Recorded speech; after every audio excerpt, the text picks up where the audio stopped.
Yeah, hi, Scott Sapanic, we're back at you again. And we're going to dig into the basic concepts about metaphor and how it differentiates from the ways of the world is the best way to explain it. We're going to go over to chapter 3 of the short little book. And it says, metaphor is a very real way to understand and more importantly apply what is understood by means of a transfer of one state to another. We're going to qualify that and quantify that here in about 2 seconds. If properly applied, here we go, it is a language, the eyes to see, the ears to hear, all of that has no boundaries. It is free. And it's not even racist. Any race can be a part. It is free. It is not bound by hate feelings or opinions. What do you think? How do you feel? What's your opinion? Or justifications, because it operates not in a foreign land, but in a land that has no prejudice, no control, no power plays, no lies, no hatred. Its only language is to carry over across, to literally be born again. Now let's take that as an example, because you have this whole thing in the world system. You know, you have your, let's preface that, historically speaking, from a historical aspect. You have Egypt, Assyria, Babylon, Persia, Greece, and Rome. Now, when it went from Egypt, which was highly, they had a class of the pharaohs and their families. They were the high class, and then you had the serfdom, the pheasants down at the bottom of the totem pole socially, the worker bees. And you also had the captivity. But they had a priestly caste that held the secrets to what you call the occult manners. Occult means simply hidden. That's why when Christ said he has done nothing in a corner, everything was out in the open for all to see. That's what he meant by that. But when it comes to the occulted aspect of it, again, getting back to the dynasties, Egypt, Assyria, they were kind of, by the time it went from Egypt, you know, with Ra, Osiris, Iris, Horus, that's where we have the all-seeing eye on the back of the dollar bill with its truncated base on 13 steps to it. So a lot of people, you already know that, okay? That's the Eye of Horus. Not to get too much into that, but because it was a fertility cult.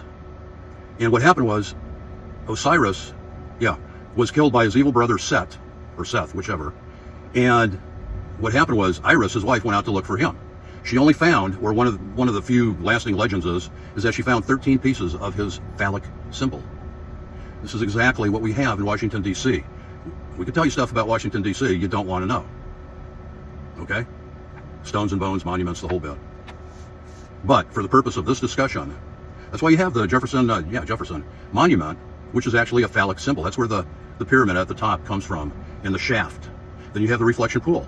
Then you have the dome located on the inside of the Capitol, where Carlos Bermudi, I think was his name. Yeah, that was Pierre L'Enfant. George Washington was a surveyor, and they were surveying the place. Jefferson he had his handiwork in the whole plan. But they built the Capitol. On the inside, you'll see the painting of what you call the apotheosis of George Washington. That means the deification of George Washington. Oh yeah, bet you didn't know that. I could tell you stuff that would blow your mind.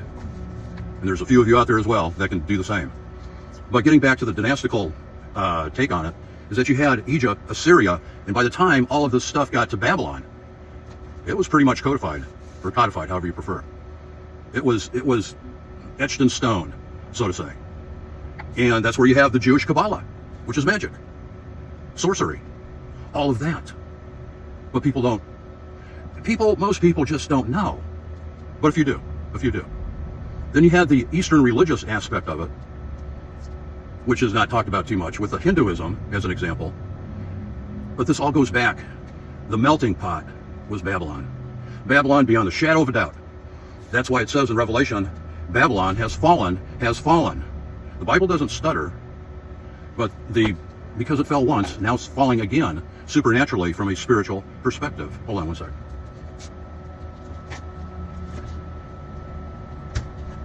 So, time out 1 second.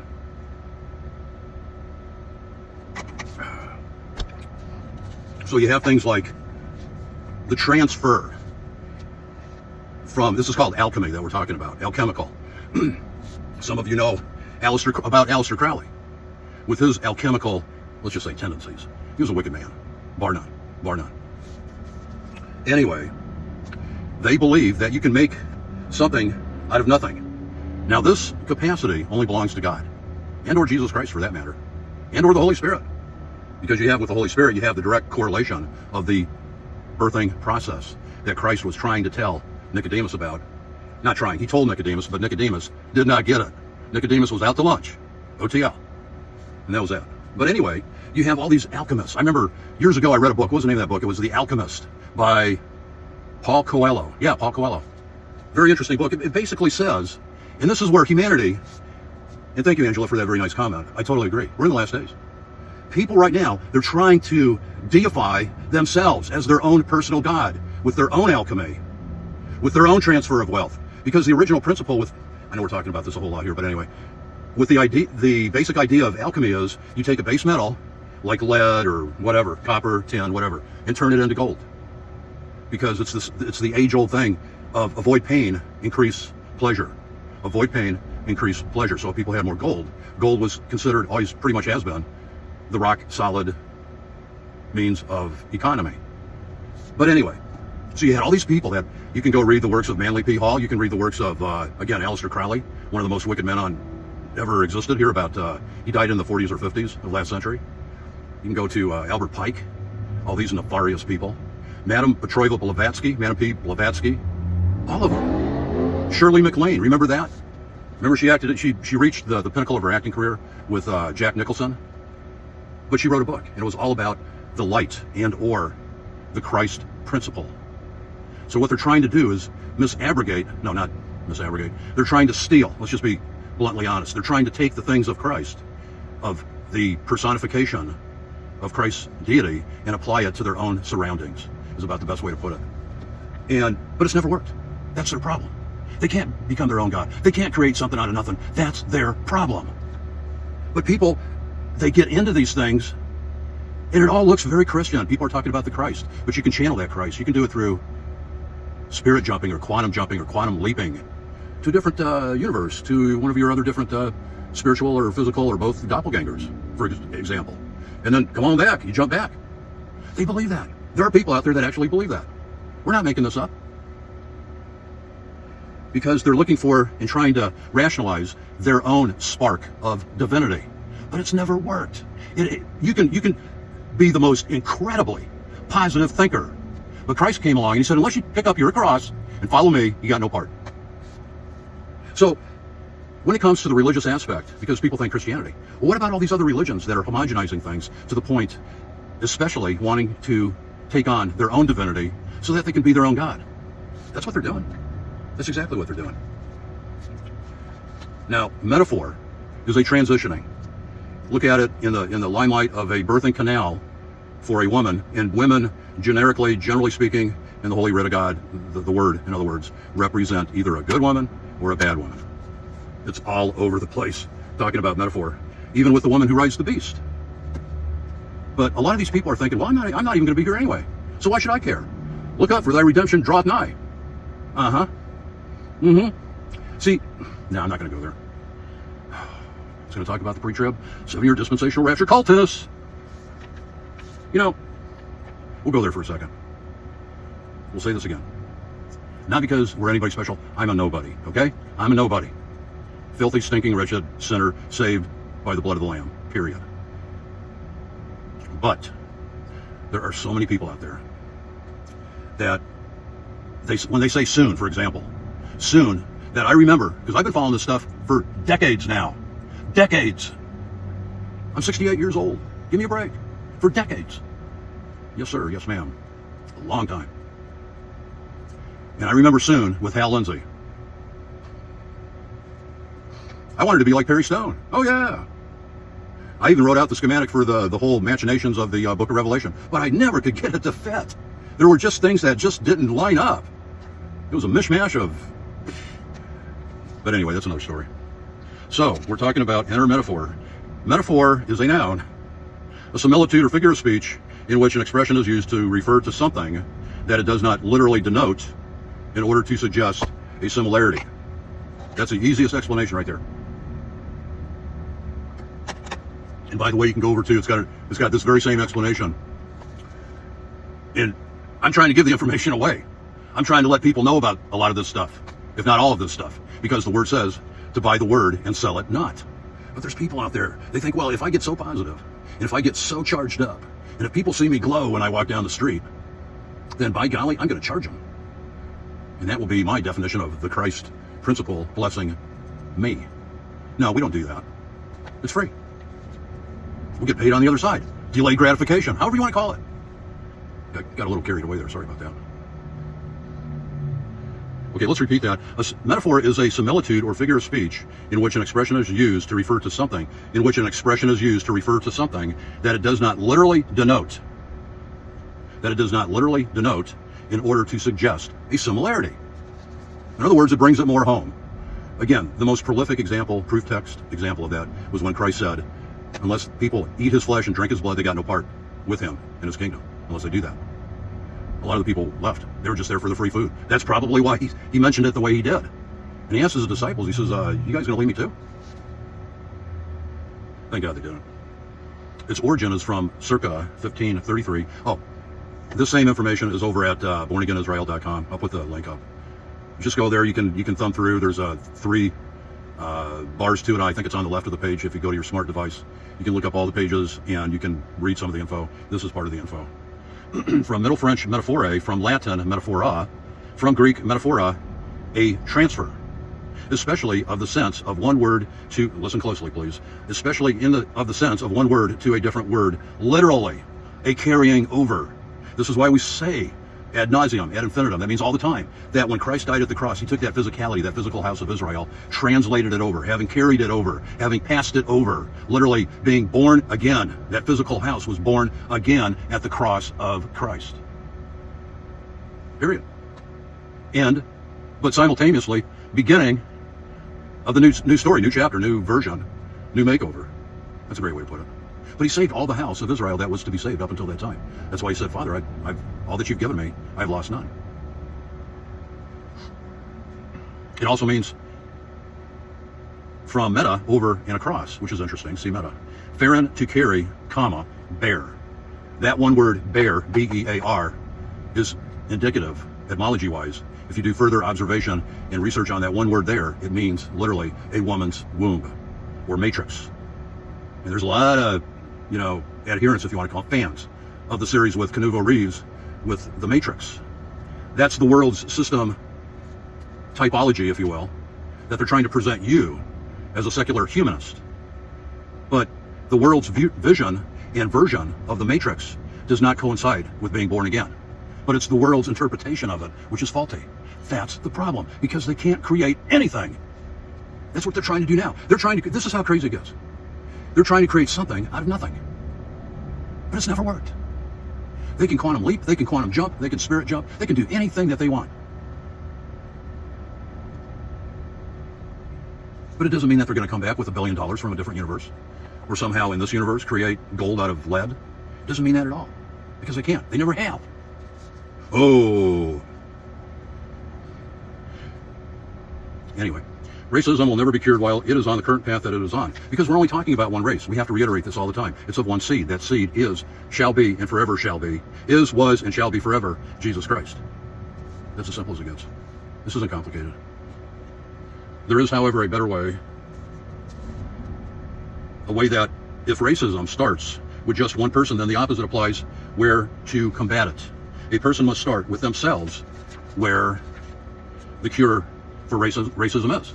Because what they're doing is calling God a racist if they say, oh, these people over there, in the case of the 100 million plus pre-tribulational, pre-trib, 7-year dispensational rapture cultists, they say, the 6-point star people over there, they're the chosen race.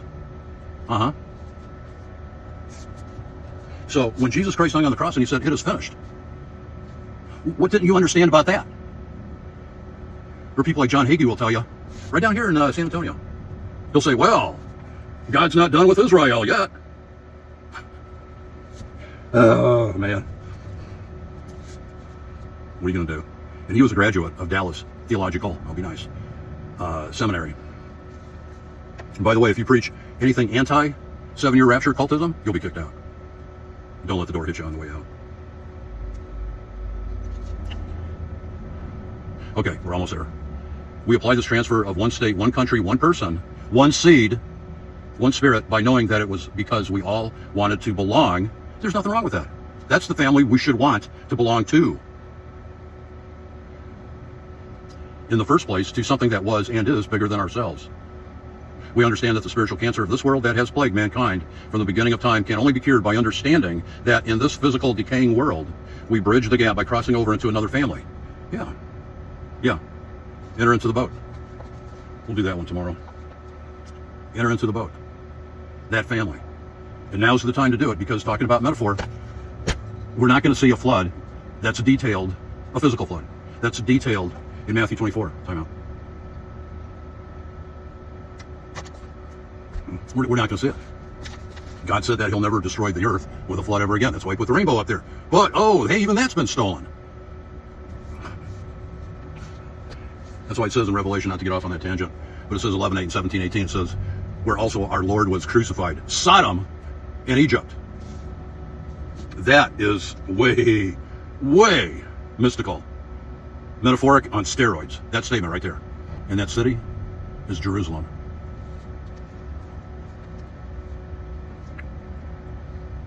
Yeah, okay. So tomorrow we'll get into the boat, which will be, hopefully maybe a couple of people out there will like it. It's a poem. I got inspired to write a poem, okay? You'll bear with me tomorrow. We'll go through it. I might even do it tonight, but I'll post it tomorrow. This one should drop tonight on the 1st of November, which is where we're at right now. We are in the last, I don't know what you want to call it, the last seconds. But when you say soon, Christ only comes back one second time, okay? Now, we can tell you the reasons why for that, but we're going to keep it real simple. It's right before Armageddon. In chapter 16, 15, Christ comes back. Right before Armageddon. Okay? That's when Christ comes back. So, we've got all these things that are up ahead, right around the corner, in the pipeline. Are those enough, what do you call it, cliches? And we're going to see them. I'll leave you with this thought.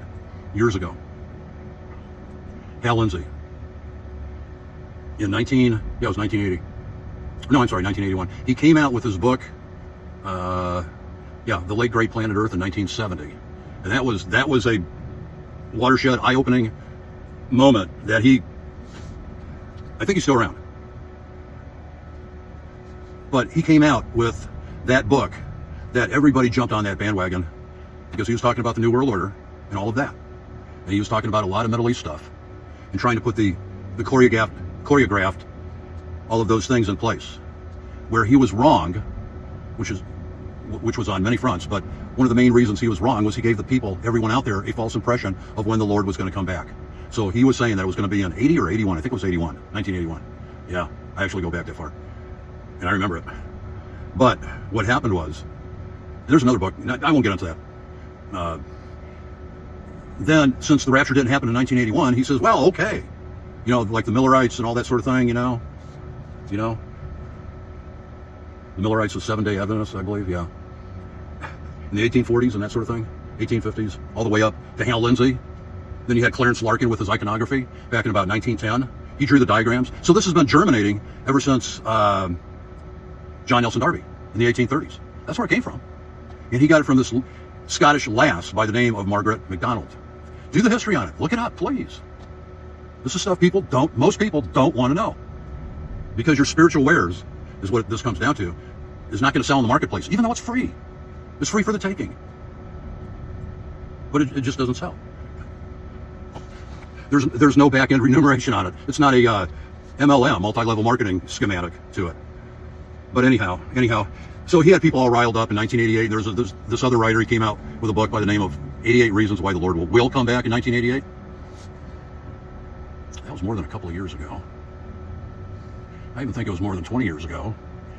Actually, even more than 30 years ago. But ever since then, it's been soon. Remember Harold Camping? Fear. Oh man, this is like 10 years ago. Time flies. In Southern California, where I lived, Oceanside, Carlsbad. They had all of Harold Camping had all his proselytes out there. And I was, trying to make a turn, driving my car, whatever, and they're stuffing information at me, and I'm trying to say, look, I got my blinkers on here. Can I please turn left? Oh, take this. The Lord is coming back by this date. Here it is. But when people are going through the tribulation, final thought, think about this. Do you think they're going to keep saying, if they're going through, then their bluff has been called, as they say in poker, card game? which is sad, because there's going to be a lot of people hurt. There's going to be a lot of people disoriented. Their internal spiritual compass is going to be off. They'll be wondering, this is obviously the tribulation. What am I still doing here? How come I'm not gone yet? Look at all the family members around me of the same, cut from the same cloth, and we got this pastor, and we're still here. What's up with that? Well, it'll be soon. Then they'll get to the point where they say, forget about it. I'm done. I'm out. Count me out. That is tragic. And these multimillionaire preachers, what are they going to do? Because it says the rich men, rich women as well, will be throwing their money in the streets, which is a huge metaphor. They're gold and silver. And they'll be saying, rocks fall on us and hide us from the wrath of the Lamb. They'll be throwing their money, their valuables, everything that was important to them in the lead up of this whole conflagration. That was a tough word. I got it out though. So there's going to be, that tells you right there is going to be a transfer of wealth.